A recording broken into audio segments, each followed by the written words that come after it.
Chapter 34, Abilene. Miss Leafold's silver service got funny spots on it today.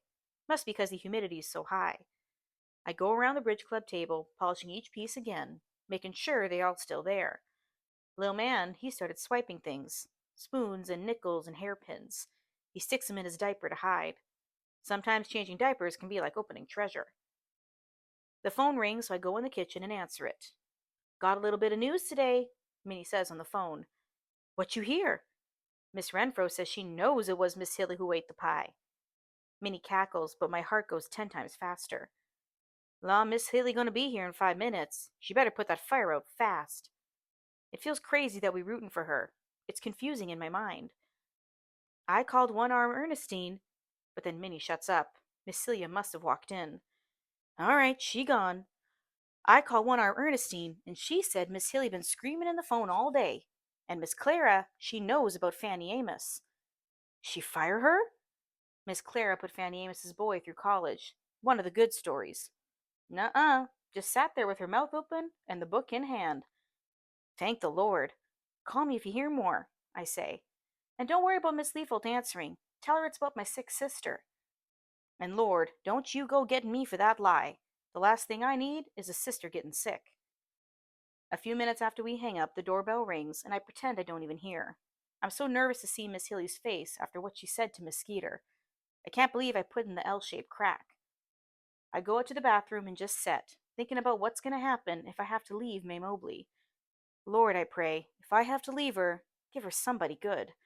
Don't leave her with just Miss Taylor telling her black is dirty, and her grandmama pinching the thank yous out of her, and cold Miss Leafold. The doorbell in the house ring again, but I stay put. I'm going to do it tomorrow, I say to myself. Just in case, I'm going to tell May Mobley goodbye. When I come back in, I hear all the ladies at the table talking. Miss Hilly's voice is loud. I hold my ear to the kitchen door, dreading going out there. It's not Jackson. The book is garbage, is what it is. I'll bet the whole thing was made up by some maid. I hear a chair scrape, and I know Miss Leafold's about to come hunting for me. I can't put it off no more. I open the door with the iced tea pitcher in hand. Round the table I go, keeping my eyes to my shoes. I heard that Betty character might be Charlene, Miss Jeanie says with big eyes. Next to her, Miss Luann's staring off like she don't care one way or the other. I wish I could pat her shoulder. I wish I could tell her how glad I am she's Lavinia's white lady, without giving anything away. But I know I can't. And I can't tell nothing on Miss Leafold, 'cause she's just frowning like usual. But Miss Hilly's face, it's as purple as a plum. And the maid in chapter 4? Miss Jeanie is going on. I heard Sissy Tucker saying, the book is not about Jackson. Miss Hilly kind of screams, and I jump while I'm pouring. A drop of tea accidentally plops on Miss Hilly's empty plate. She looks up at me like a magnet, my eyes pull to hers. Low and cool, she says, You spilled some, Abilene. I'm sorry, Wipe it up. Shaking, I wipe it with the cloth that I had on the handle of the pitcher. She's staring at my face. I have to look down. I can feel the hot secret between us. Get me a new plate, one you haven't soiled with your dirty cloth.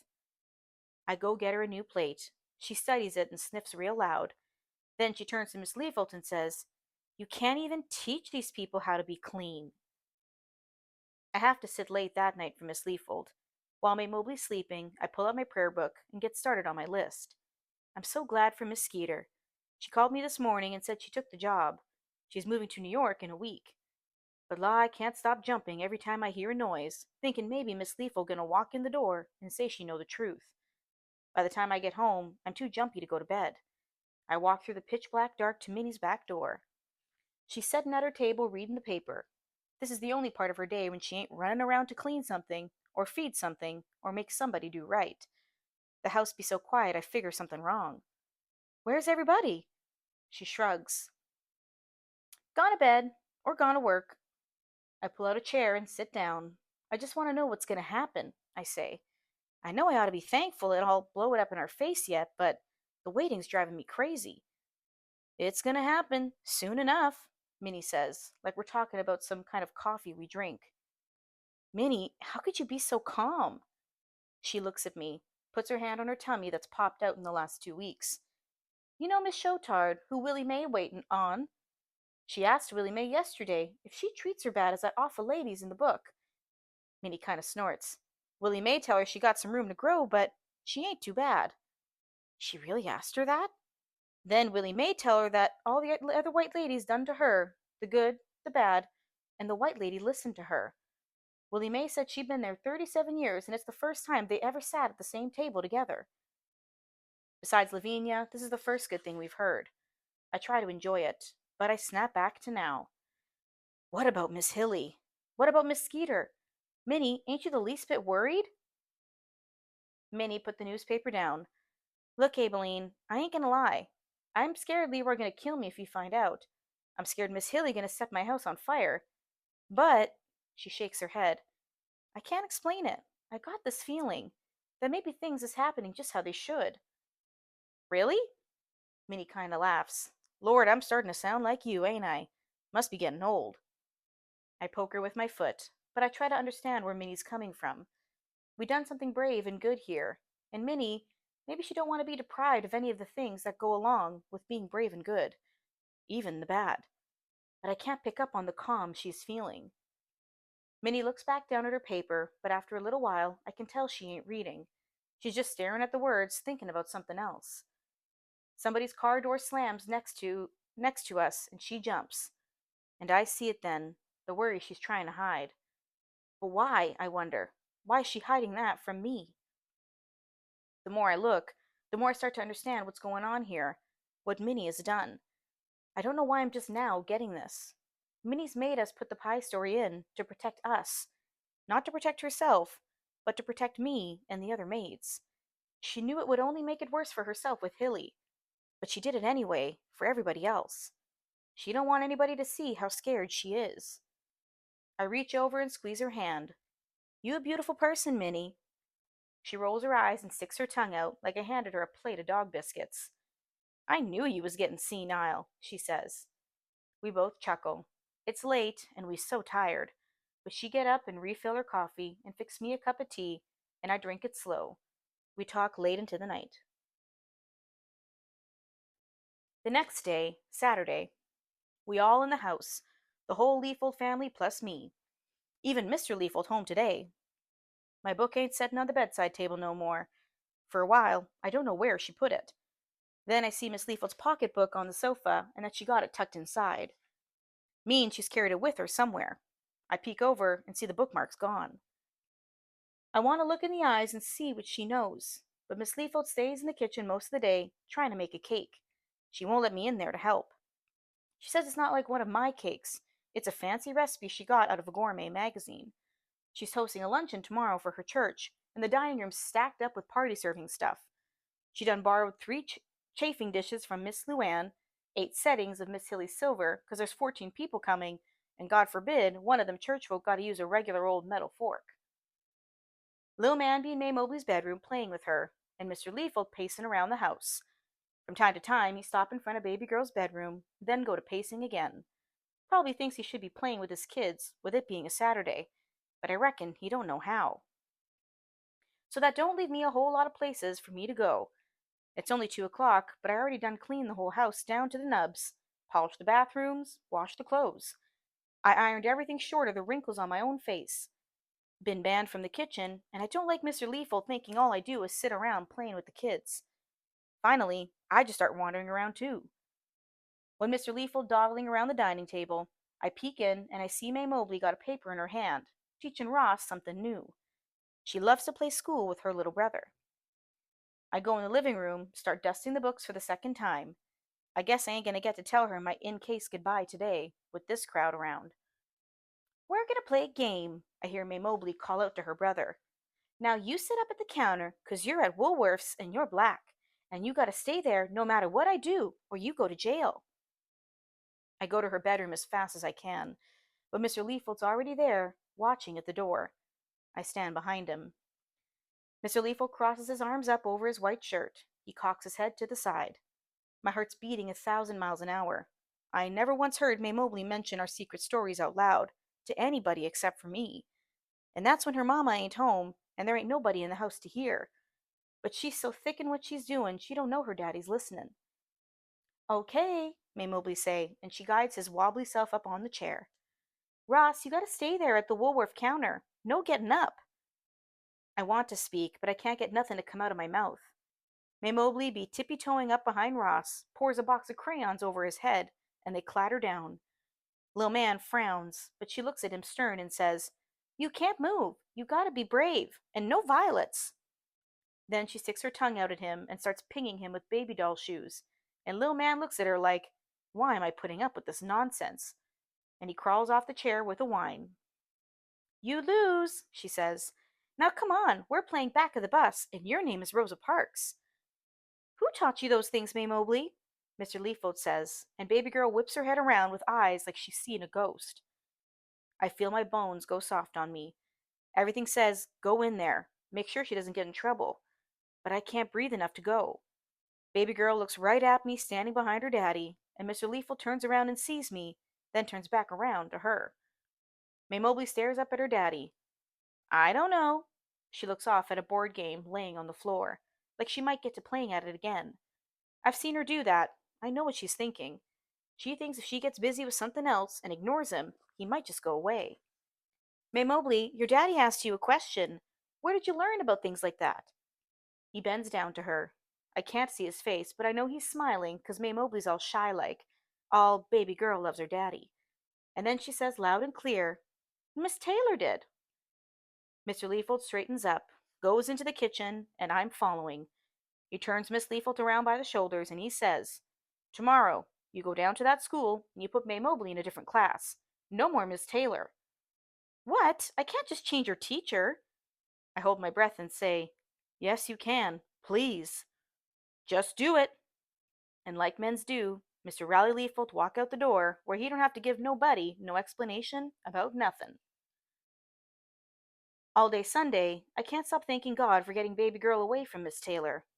Thank you, God, rings in my head like a chant. On Monday morning, Miss Leafold heads off to May Mobley's school, all dressed up, and I have to smile knowing what she's going off to do. While Miss Leafold's gone, I get to work on Miss Hilly's silver. Miss Leafold's got it laid out on the kitchen table from the luncheon yesterday. I wash it and spend the next hour polishing it, wondering how one-arm Ernestine do this. Polishing Grand Baroque with all of its loops and curls is a two-arm job. When Miss Leafold get back, she puts her purse up on the table and tisks. Oh, I meant to return that silver this morning, but I had to go to May Mobley's school, and I just know she's getting a cold because she was sneezing all morning long, and now it's almost 10 o'clock. May Mobley's getting sick? Probably. Miss Leafold rolls her eyes. Oh, I'm late for my hair appointment. When you're finished polishing, go ahead and walk that silver over to Hilly's for me. I'll be back after lunch. When I'm done, I wrap up all of Miss Hilly's silver up in the blue cloth. I go get Lil Man out of bed. He just woke up from his nap, and he blinks up at me and smiles. Come on, Lil Man, let's get you a new diaper.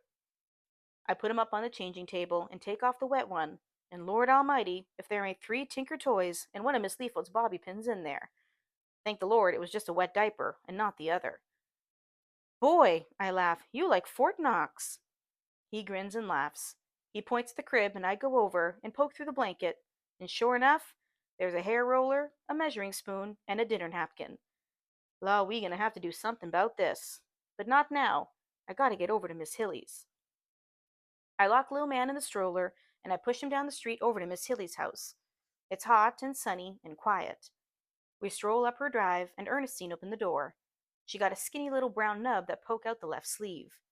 I don't know her well, except that she likes to talk a fair amount. She goes to the Methodist church. Hey, Beline, she says. Hey, Ernestine, you must have seen me comin'. She nods and looks down at Lil Man. He's watching that nub like he's scared it's gonna get him. I come out before she do, Ernestine whispers, and then she says, I guess you heard. Heard what? Ernestine looks behind her, then leans down. Flora Lou's white lady, Miss Hester, she gave it to Flora Lou this morning. She fired her? Flora Lou had some bad stories to tell. She's angry. Miss Hester, who everybody thinks is real sweet, she give Miss Flora a special hand wash to use every morning. Turns out it was a straight bleach. Flora showed me the burn scar. Ernestine shakes her head. Miss Hester pulled that book out and she started yelling, Is this me? Is this me you wrote about? And Flora Lou said, No, ma'am, I didn't write no book. I'd even finished the 5th grade. But Miss Hester go into a fit yelling. I didn't know Clorox burned the skin. I didn't know the minimum wage was $1.25. If Hilly wasn't telling everybody it's not Jackson, I'd fire you so quick your head would spin. So Flora Lou said, You mean I'm not fired? And Miss Hester screamed, Fired? I can't fire you, or people will know I'm Chapter 10. You are stuck working here for the rest of your life. And then Miss Hester laid her head on the table and told Flora Lou to finish the dishes. Law, I say, feeling dizzy. I hope they all turn out that good. Back in the house, Miss Hilly hollers Ernestine's name. I wouldn't count on it, Ernestine whispers. I hand Ernestine the heavy cloth full of silver. She reaches out her good hand to take it, and I guess out of habit, her nub reach out too. That night, there's a terrible storm. The thunder's booming, and I'm at my kitchen table sweating. I'm shaking trying to write my prayers. Flora Lou got lucky, but what's going to happen next? It's just too much not knowing and worrying, and thunk, thunk, thunk. Somebody's knocking on my front door. Who is that? I sit straight up. The clock over the stove says 8:35. Outside, the rain is blowing hard. Anybody who knows me good would use the back door. I tiptoe to the front. They knock again, and I about jump out of my shoes. Who? Who is it? I say. I check that the lock is on. It's me. La, I let out a breath, and I open the front door. There is Miss Skeeter, wet and shivering, her red satchel under her raincoat. Lord have mercy! I couldn't make it to the back door. The yard's so thick with mud I couldn't get through. She barefoot and holding her muddy shoes in hand. I closed the door quick behind her. Nobody see you, did they? You can't see a thing out there. I would have called, but the phone's out with the storm. I know something must have happened, but I'm just so glad to see her face before she leaves for New York. We ain't seen each other in person in 6 months. I give her a real good hug. La, let me see your hair. Miss Skeeter pulls back her hood, shakes out her long hair past her shoulders. It's beautiful, I say, and I mean it. She smiles like she's embarrassed, and her satchel is on the floor. Mother hates it. I laugh, and then I take a big breath, trying to get ready for whatever bad thing she's got to tell me. The stores are asking for more books, Abeline. Mrs. Stein called me this afternoon. She takes my hands. They're going to do another print run. 5,000 more copies. I just look at her. I didn't even know they could do that, I say, and cover my mouth. Our book is sitting in 5,000 houses, on bookshelves, next to night tables, behind toilets. There'll be more money coming, or at least $100 to each of you, and who knows, maybe there'll be more. I put my hand on my heart. I ain't spent a cent of the first $61, and now she's telling me there's more. And there's something else. Miss Skeeter looks down at the satchel. I went to the paper on Friday and quit the Miss Myrna job. She takes a deep breath. And I told Mr. Golden, I think the next Miss Myrna should be you. Me? I told him you've been giving me the answers all along. He said he'd think about it, and today he called me and said yes, as long as you don't tell anybody and you write the answers like Miss Myrna did. She pulls a blue cloth notebook out of her satchel, hands it to me. He said he'll pay you the same as me, $10 a week. Me, working for a white newspaper. I go to the sofa and open the notebook, see all the letters and the articles from past times. Miss Skeeter sits beside me. Thank you, Miss Skeeter, for this, for everything. She smiles and takes a deep breath like she's fighting back tears. I can't believe you're going to be a New Yorker tomorrow, I say. Actually, I'm going to Chicago first, only for one night. I want to see Constantine, her grave. I nod. I'm glad. Mother showed me the obituary. It's right outside of town, and then I'll go to New York the next morning. Well, you tell Constantine Abeline said hello. She laughs. I'm so nervous. I've never been to Chicago or New York. I've never even been on an airplane before. We sit there a second, listening to the storm. I think about the first time Miss Skeeter came to my house, how awkward we was. Now I feel like we're family. Are you scared, Abeline? She asks. Of what might happen? I turn so she can't see my eyes. I'm all right. Sometimes I don't know if this was worth it. If something happens to you, how am I going to live with that, knowing it was because of me? She presses her hand over her eyes, like she doesn't want to see what's going to happen. I go to my bedroom, and I bring out the package from Reverend Johnson. She takes off the paper and stares at the book, all the names signed in it. I was going to send it to you in New York, but I think you need to have this now. I don't understand, she says. This is for me? Yes, ma'am. And then I pass on the Reverend's message that she's a part of our family. You need to remember, every one of these signatures means it was worth it. She reads the thank yous, the little things they wrote, runs her fingers over the ink. Tears fill up in her eyes. I reckon Constantine would have been real proud of you. Miss Skeeter smiles, and I can see how young she is. After all we've written and the hours we spent tired and worried, I ain't seen the girl she still is in a long, long time. Are you sure it's all right? If I leave you with everything so... Go to New York, Miss Skeeter. Go find your life. She smiles, blinking back the tears, and says simply, Thank you. That night I lay in bed thinking, I'm so happy for Miss Skeeter. She's starting her whole life over. Tears run down my temples into my ears, thinking about her walking down them big city avenues that I've seen on the TV, with her long hair behind her. Part of me wishes I could have a new start too. The cleaning article, that's new, but I'm not young. My life's about done. The harder I try to sleep, the more I know I'm going to be up most of the night. It's like I can feel the buzz all over town of people talking about the book. How can anybody sleep with all of them bees? I think about Flora Lou, how if Miss Hilly wasn't telling people the book ain't Jackson, Miss Hester would have fired her. Oh, Minnie, I think, you done something so good. You taking care of everybody except yourself. I wish I could protect you. It sounds like Miss Hilly's barely hanging on by a thread. Every day another person says they know it was her that ate the pie, and Miss Hilly just fights harder. For the first time in my life, I'm actually wondering who's going to win this fight.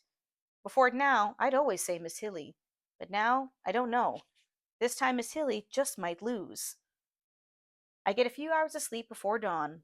It's funny, but I hardly feel tired when I get up at 6. I put on my clean uniform I washed in the tub last night.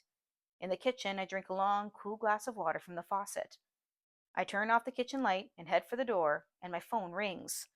La, it's early for that. I pick up, and I hear wailing. Minnie, is that you? What's... They fired Leroy last night, and when Leroy asked why, his boss said Mr. William Holbrook told him to do it. Holbrook told him it's Leroy's wife the reason, and Leroy came home and tried to kill me with his bare hands. Minnie's panting and heaving. He threw the kids in the yard and locked me in the bathroom, and he said he's going to light the house on fire with me locked inside. La, it is happening. I cover my mouth, feel myself falling down, a black hole that we dug for ourselves. All these weeks of hearing Minnie sound so confident, and now... That witch, Minnie screams. He's going to kill me because of her. Where are you now, Minnie? Where are the kids? The gas station. I ran here, my bare feet. The kids ran next door. She's panting and hiccuping and growling. Octavia's coming to get us. She says she's going to drive as fast as she can. Octavia's in Canton, 20 minutes north by Massilia. Minnie, I'm going to run up there now. No, don't hang up, please. Just stay on the phone with me till she gets here. Is he okay? You hurt? I can't take this anymore, Aibileen. I can't do this. She breaks down, crying into the phone. It's the first time I've ever heard Minnie say that. I take a deep breath, knowing what I need to do. The words are so clear in my head, and right now is my only chance for her to really hear me, standing barefoot and at rock bottom on the gas station phone. Minnie, listen to me. You're never going to lose your job with Miss Celia. Mr. Johnny told you himself. And there's more money coming from the book. Miss Skeeter found out last night, Minnie. Hear me when I say, you don't have to get hit by Leroy no more. Minnie chokes out a sob. It's time, Minnie. Do you hear me? You are free. Real slow, Minnie's crying winds down, until she's dead quiet. If I couldn't hear her breathing, I would have thought she'd hung up the phone. Please, Minnie, I think. Please take this chance to get out. She takes a deep, shaky breath, and she says, I hear what you're saying, Aibileen. Let me come to the gas station and wait with you. I'll tell Miss Leafold I'll be late. No, she says. My sister gonna be here soon. We'll stay with her tonight. Minnie, is it just for tonight, or... She lets out a long breath into the phone. No, she say. I can't. I done took this long enough. And I start to hear Minnie Jackson come back to her own self again. Her voice is shaking. I know she's scared. But she says, God help him, but Leroy don't know what Minnie Jackson about to become. My heart jumps. Minnie, you can't kill him. Then you're going to be in jail right where Miss Hilly wants you. Lord, the silence is a long and terrible one. I ain't going to kill him, Abeline. I promise. We're going to go stay with Octavia until we find a place of our own. I let out a breath. She's here, she says. I'll call you tonight. When I get to Miss Leafolt's, the house is real quiet. I reckon Lil Man's still sleeping. May Mobley already gone to school. I put my bag down in the laundry room. The swinging door to the dining room is closed, and the kitchen is a nice cool square. I put on the coffee, and I say a prayer for Minnie. She can stay at Octavia's for a while. Octavia got a fair-sized farmhouse, from what Minnie's told me. Minnie be closer to her job, but it is far from the kids' schools. Still, what's important is, Minnie's away from Leroy. I never once heard her say she gonna leave Leroy, and Minnie don't say things twice. When she do things, they done the first time. I fix a bottle of milk for Lil Man and take a deep breath.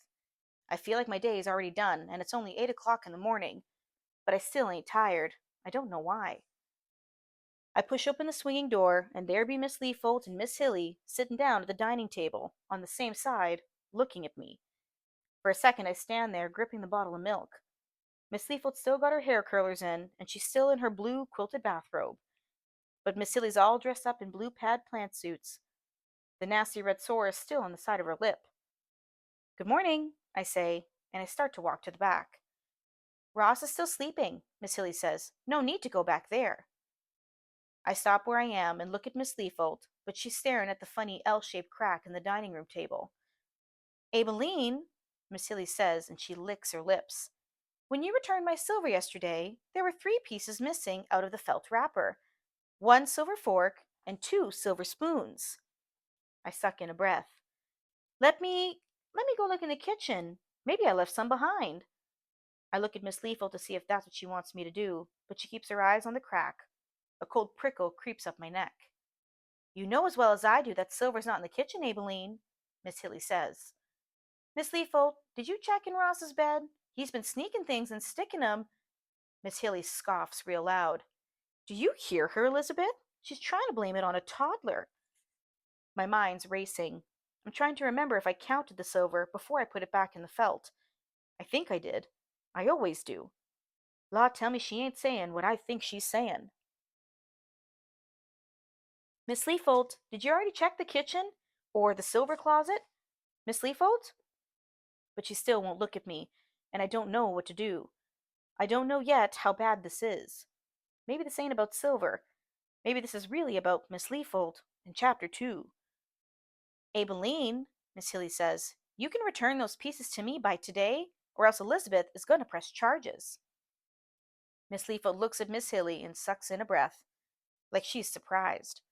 And I wonder whose idea this whole thing is. Both of 'em, or just Miss Hilly's? I ain't stole no silver service, Miss Leafold, I say, and just the words make me want to run. Miss Leafold whispers. She says she doesn't have 'em, Hilly. Miss Hilly doesn't even act like she heard. She raises her eyebrows at me and she says, Then it behooves me to inform you that you are fired, Abeline. Miss Hilly sniffs. I'll be calling the police. They know me. Mama! Lil Man hollers from his crib in the back. Miss Leafold looked behind her, then at Hilly, like she ain't sure what to do. I reckon she's just now thinking about what it's going to be like if she don't have a maid anymore. Abby! Lil Man calls, starting to cry. Abby! Call another small voice, and I realize now May Mobley's home. She must not have gone to school today. I press on my chest. Lord, please don't let her see this. Don't let her hear what Miss Hilly's saying about me. Down the hall, the door opens, and May Mobley walks out. She blinks at us and coughs. Abby, my throat hurts. I'll be right there, baby. May Mobley coughs again, and it sounds bad, like a dog barking. So I start for the hall. But Miss Hilly says, Abeline, you stay where you are. Elizabeth can take care of her kids. Miss Leafold looked at Miss Hilly like, do I have to? But then she gets up and trudges down the hall. She just takes May Mobley into Lil Man's room and she shuts the door. It's just the two of us left now, me and Miss Hilly. Miss Hilly leans back in her chair and says, I won't tolerate liars. My head's swimming. I want to sit down. I didn't steal no silver, Miss Hilly. I'm not talking about silver, she says, leaning forward. She's hissing in a whisper so Miss Leafold don't hear her. I'm talking about those things you wrote about Elizabeth. She has no idea Chapter 2's about her, and I'm too good of a friend to tell her. And maybe I can't send you to jail for what you wrote about Elizabeth, but I can send you to jail for being a thief. I ain't going to no penitentiary. I ain't, is all I can think. And your friend Minnie? She got a nice surprise coming to her. I am calling Johnny Foot and telling him he needs to fire her right now. The room's getting blurry. I'm shaking my head and my fists are clenching together. It's pretty darn close to Johnny Foot. He listens to what I say. Miss Hilly, I say loud and clear. She stops. I bet Miss Hilly ain't been interrupted in 10 years. I go ahead and say, I know something about you, and don't you forget that. She narrows her eyes at me, but she don't say nothing. And from what I hear, there's a lot of time to write a lot of letters in jail. I'm trembling. My breath feels like fire. Time to write to every person in Jackson the truth about you. Plenty of time, and the paper's free. Nobody would believe something you wrote. I don't know. I've been told I'm a pretty good writer. She fishes her tongue out and touches the sore with it. Then she drops her eyes from mine. Before she can say anything else, the door flies open down the hall. May Mobley runs out in her nightie, and she stops in front of me. She's hiccuping and crying, and her little nose is as red as a rose. Her mamma must have told her I'm leaving. God, I pray, tell me she didn't repeat Miss Hilly's lies. Baby girl grabs the skirt of my uniform and doesn't let go. I touch my hand to her forehead, and she's burning with fever. Baby, you need to get back in bed. No, she bawls. Don't go, Abby. Miss Leafo comes out of the bedroom, frowning, holding Lil Man. Abby, he calls out, grinning. Hey, Lil Man, I whisper. I'm so glad he don't understand what's going on. Miss Leafo, let me take her to the kitchen to give her some medicine. Her fever's real high. Miss Leafo glances at Miss Hilly, but she's just sitting there with her arms crossed. All right, go on, Miss Leafold says. I take baby girl's hot little hand and I lead her into the kitchen. She barks out some scary cough again, and I get the baby aspirin and the cough syrup. Just being in here with me, she calms down some, but the tears is running down her face. I put her up on the counter and crush up a little pink pill, mix it with some applesauce, and feed her the spoonful. She swallows it down, and I know it hurts her. I smooth her hair back. That clump of bangs she cut off with her construction scissors is growing back and sticking straight out. Miss Leafo can't hardly look at her lately. Please don't leave, Abby, she says, starting to cry again. I got to, baby. I'm sorry. And that's when I start to cry. I don't want to. It's just going to make it worse for her. But I can't stop. Why? Why don't you want to see me anymore? Are you going to take care of another little girl?